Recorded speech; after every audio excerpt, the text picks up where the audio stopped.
السلام علیکم ورحمۃ اللہ وبرکاتہ۔ امید ہے آپ لوگ خیریت سے ہوں گے۔ حدیث کی فضیلت، جہاں تک علم حدیث کے شرف و فضل کا تعلق ہے، وہ لا تعداد آیات قرآنیہ و احادیث نبویہ سے ثابت ہے۔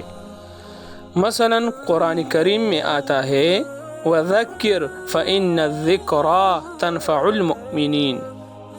ترجمہ: اے محمد صلی اللہ علیہ وسلم، لوگوں کو سمجھاتے رہیے کیونکہ سمجھانا ایمان والوں کو نفع دے گا۔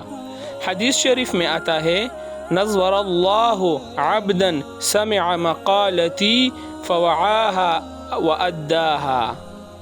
ترجمہ: اللہ تبارک و تعالی سرسبز و شاداب رکھے ایسے شخص کو جس نے میری بات سنی، یعنی نبی کریم صلی اللہ علیہ وسلم کی بات سنی، پھر اس کی حفاظت کی اور اسے ایسے شخص تک پہنچا دیا جس نے اس کو نہیں سنا تھا۔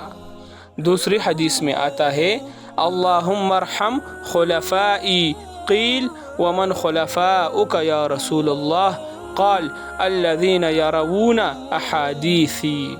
آپ صلی اللہ علیہ وسلم نے دعا کی، اے اللہ میرے خلفاء پر رحم فرمائیے۔ صحابہ کرام رضی اللہ عنہم اجمعین نے پوچھا، یا رسول اللہ صلی اللہ علیہ وسلم، آپ کے خلفاء کون لوگ ہیں؟